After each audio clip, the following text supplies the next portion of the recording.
Have you ever felt trapped by someone's harsh words or actions? Someone whose negativity seems to drain your energy and make you feel small? If you've been dealing with a toxic person, this story is for you. It's about how you can protect your peace, find strength, and rise above the toxicity.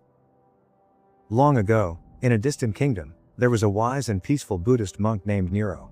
Niro lived in a small, quiet temple at the edge of the kingdom. He spent his days meditating, teaching, and helping those in need. His calm presence was known throughout the land, and people from all walks of life sought his wisdom. One day, the king of the kingdom, King Rasa, summoned Niro to the palace. The king was known for his cruelty and his toxic behavior. He was quick to anger, always demanding respect and obedience, and treating those around him with harsh words and unfair judgments. Though he ruled the land with power, he was constantly miserable, feeling threatened by anyone who didn't bow down to his every wish. When Niro arrived at the palace, the king greeted him with a stern look. "Monk, I have summoned you here for a reason," King Rasa said in a cold voice. "I've heard of your wisdom, but I have no patience for your peaceful ways. My kingdom is filled with weak-minded people who do not respect me. I demand that you teach them to bow before me. Tell me, why are they so resistant to my rule?" Niro looked at the king, who was surrounded by his guards and advisors, all of whom seemed afraid of the king's temper. With calmness in his eyes, Niro replied, "Your Majesty, the people are not resisting you.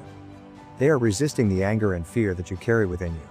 When you treat others with cruelty, you only invite more cruelty in return. If you wish to have respect, you must first learn to respect others." The king scoffed. "You are a fool, monk. I am the king. I am the law. I command respect through power, not through kindness." Niro bowed his head gently. "Your Majesty, power is fleeting, but respect earned through kindness and wisdom lasts forever. If you continue to rule through fear, you will never find true peace or happiness." King Rasa's face twisted with anger. "How dare you speak to me like this? Leave my palace now. I do not need your advice." But Niro simply smiled, his face radiating peace.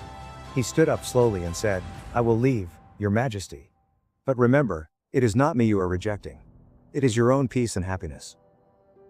As Niro walked out of the palace, he could hear the king's angry shouts behind him. But instead of feeling upset or hurt, Niro felt a deep sense of calm. He knew that he could not change the king's heart if the king was not ready to change himself. All he could do was protect his own peace and remain true to his path. Days passed, and King Rasa's anger only grew. His kingdom began to fall into turmoil, as people became afraid to speak the truth, afraid to disobey.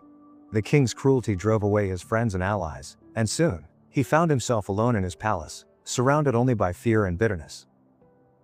One day, the king found himself at the temple, seeking Niro's wisdom once more. "Monk," the king said, his voice softer now, "I have realized the truth in your words. I have lost everything, my people, my friends, my peace. Please, teach me how to find the calm that you carry within." Niro looked at the king, seeing the pain in his eyes. He said kindly, "Your Majesty, the peace you seek is not something that can be given to you. It is something you must find within yourself.